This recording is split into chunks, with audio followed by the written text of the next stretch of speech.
And one thing I will do now is queue up the next session, though. So we're about to be joined by Danny Reinfeld from Style 3D, who is delivering a session on selling digitally from the mill to the consumer.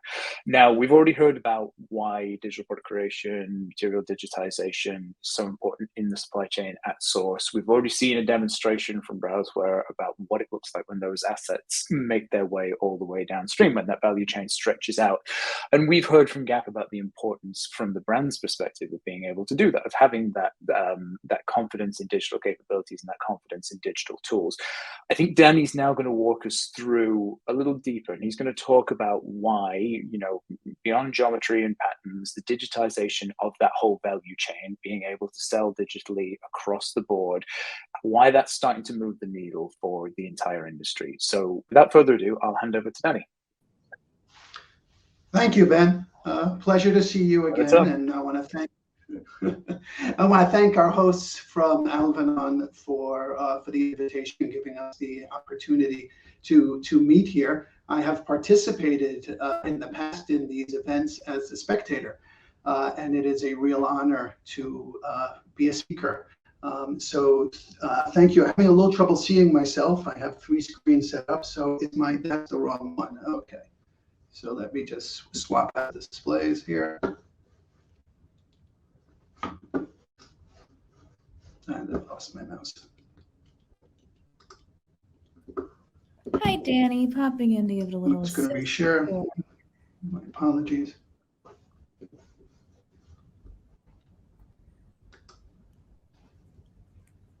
Can you see the right screen over there, Ben? I can't see. We can see your very, very wide PowerPoint screen. Do you see the notes as well, or just the? Yes, we have the full view. So if you can reshare real quick to a different window, that would be great. How is it now? It was working fine a second ago. It looks the same, unfortunately, on our back end. Okay. Hold on one second.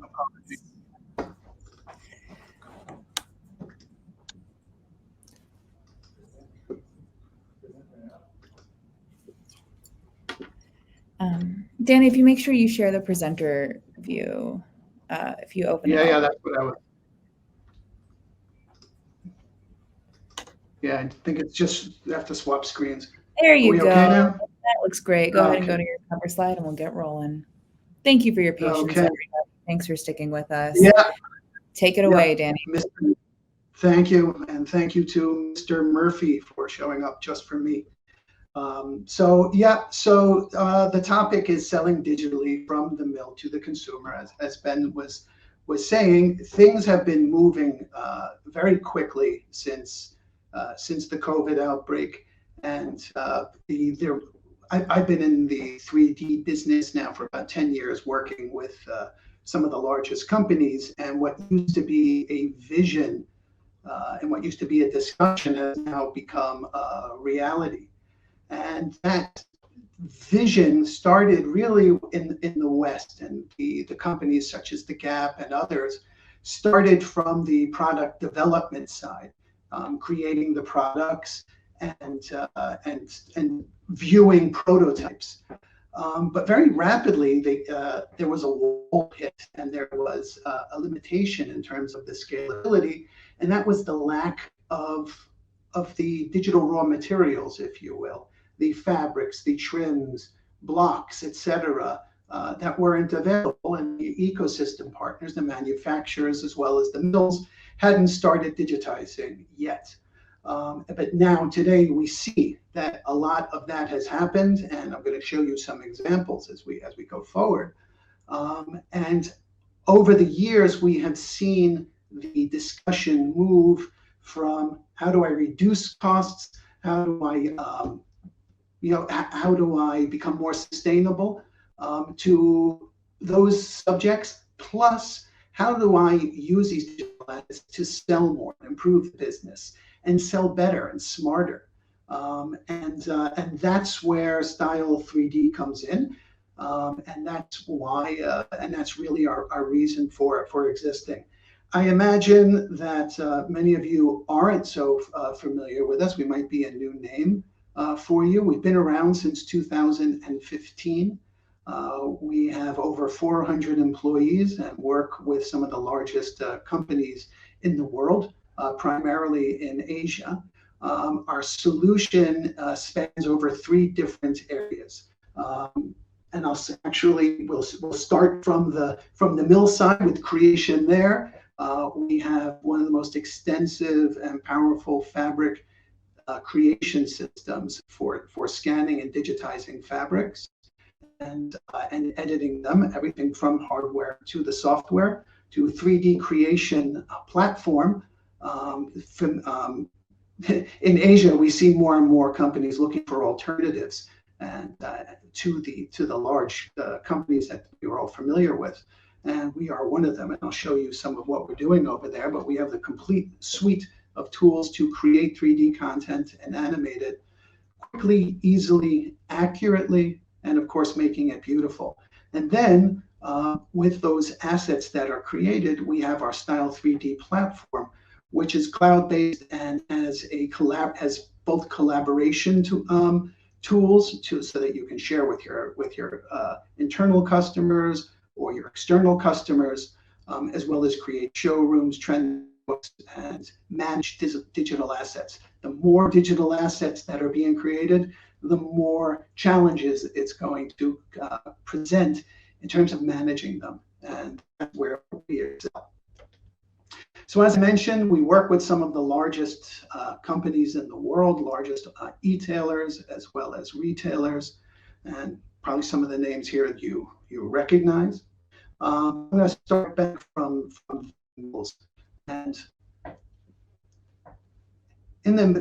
as I said, we started originally from working with the digital raw material companies, with the fabric mills and trim companies, so that they can create and have a platform to distribute what it is that they're creating.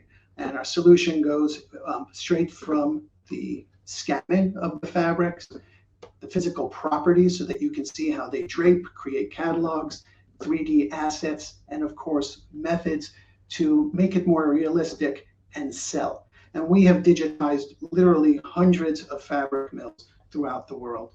And here is an example of how companies, how fabric mills are using 3D technology to coexist with the physical world. And there were some comments, very interesting ones made in the previous presentation about how does physical and digital coexist.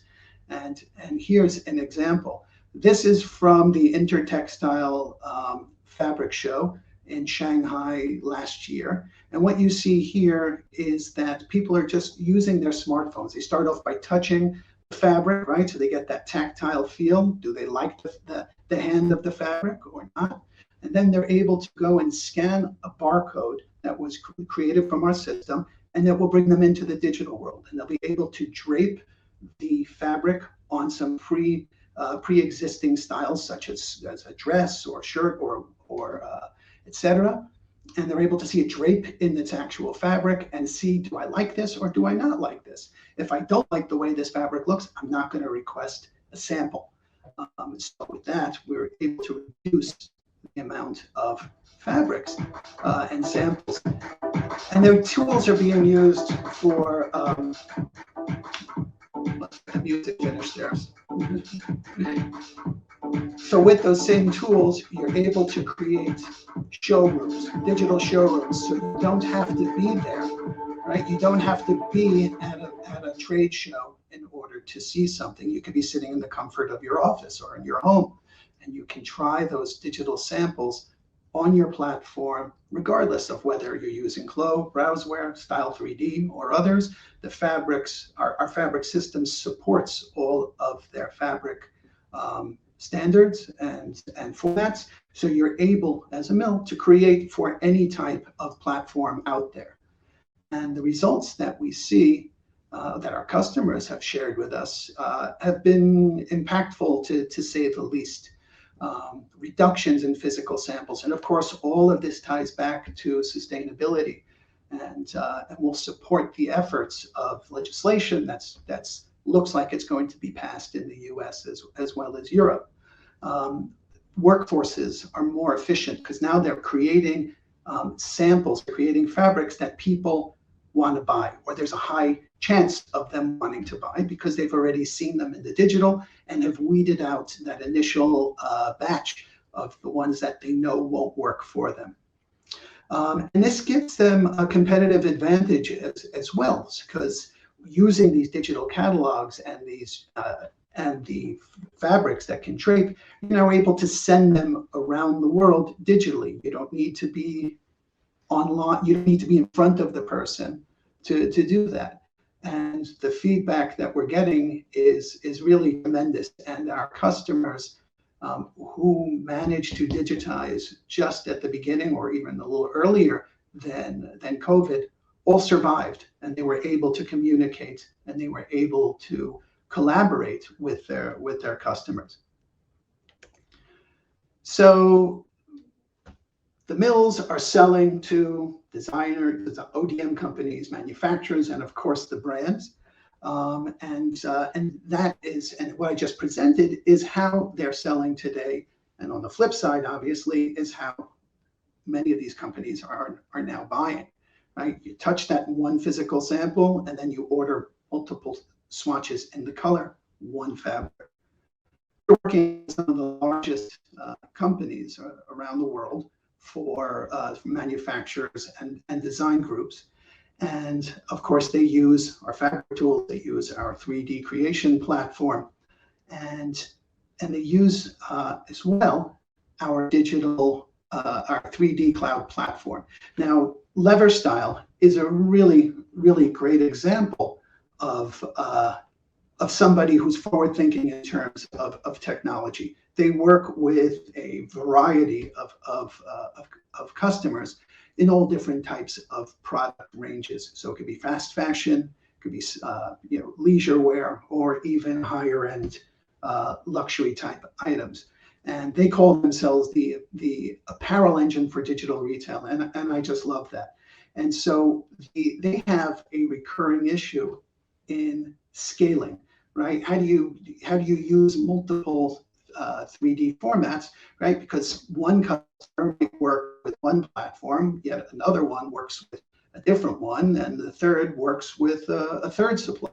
How do you manage all of these assets so that you can use them to progress your business and to sell more? So Leverstyle, and I'll let them do the talking.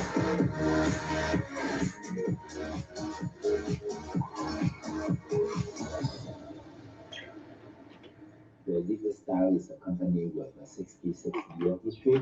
We start from a manufacturer, and currently we are basically a kind of a vertical supply chain solution provider. In any industry, the back end and front end is very important.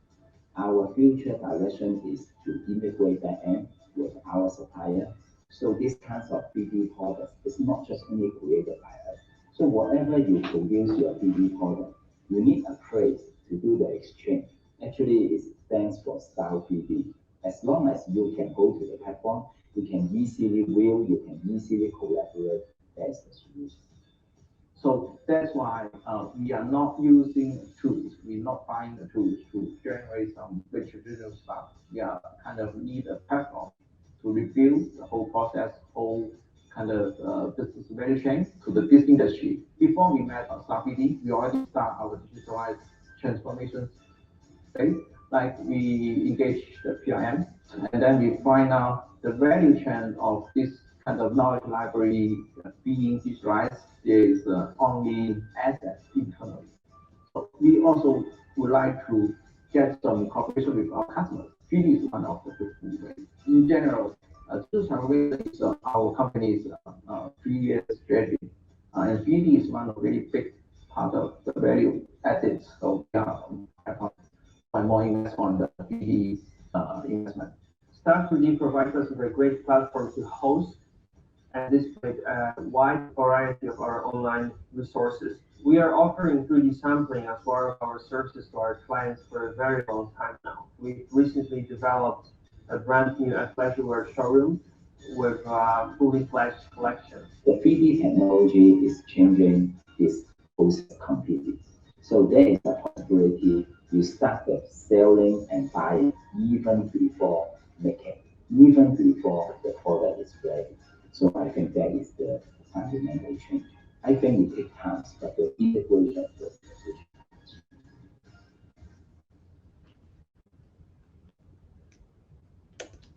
All right, thank you for that. So the platform that they were talking about is our cloud-based platform, our digital asset management, as well as collaboration platforms that host all of your digital assets, regardless of the format. We can have fabrics, avatars, accessories, other hard goods, you name it. We currently supply a library that you can use for these digital assets and digital props. We have over close to 50,000 assets that we provide to our customers, and that's everything from styles, digital blocks that you can download with the pattern, etc. And then in a private area, you can manage your own digital assets, which is what Leverstyle does. So they'll have their own, they'll have like private areas for each one of their customers that they can go and share styles specifically for them, fabrics, etc. And once you have these assets in a digital management system, you can really create some fantastic things. So like for example, you can create trend books and catalogs and have them connected to your 3D. Let's try that again. And have them connected to the assets and see them all online, sharing with whoever needs to be shared with. And then once you have these, if you look at these in terms of replacing, or at least replacing a good portion of salesman samples, right, with digital tools where you can get into the specifics of a garment and you can collaborate on it in real time. I think I would like this better if that stripe were narrower. Then you can go in and change that stripe on the fly. And then, of course, you can use it for selling. And the system, the platform comes with a variety of animations. We have over 600 avatars available. And you can see some samples over here of the animations. It's very easy to use, and the results are phenomenal. I guess we say stage left of my screen, we see the woman walking back and forth. That's augmented reality. The office there is real. The avatar comes from our collection along with the garment, and it's all animated. So the idea here is you'll be able to create sellable assets. So if you're a fabric mill, you'll drape your fabric on in a garment that makes it look great. You'll be able to animate it so that your garment comes alive and it creates emotion. And the same for the designers and the same for the manufacturers. And I do see a world where the designers and the manufacturers are bringing on additional services of creating this kind of content for the brands so that they'll have it and they can distribute it on social media, in the metaverse, etc. And the expectation will be that this type of content will be provided. So, Danny, thank you. Sorry to jump in. I'm aware we're running a little bit short on time for this session. Oh, there you go. Perfect timing. Okay. Your final slide. Yeah. So I'm just going to give everybody a gift before I go. Please take out your cameras and scan this QR code, and you'll be able to take this dress home with you and change it and alter it, change the color, patterns, etc., and have some fun with it. So Perfect. Thank you, Danny. And I think for me, one of the most persuasive things that came across there was you mentioned the length of time that you've been in the 3D industry, and I said in my intro it's at least 7 years since I did a sort of a deep dive report on the 3D. I think it's fair to say that from a technology and presentation point of view, like you just demonstrated there with the augmented reality stuff, 3D's come a long way towards believability, right? Because we've talked a bunch of times here about the different junctures at which you as a brand, you as a producer, you have to make product decisions. You have to make choices based on a 3D asset. It's arguably a lot easier than it's ever been to make those choices because of how good the output of a decent 3D modeling and decent 3D simulation environment can actually look, right? I agree. And Perfect. I think it's just the way that people are going to work. I would also agree with that. Yeah. And I think, well, that's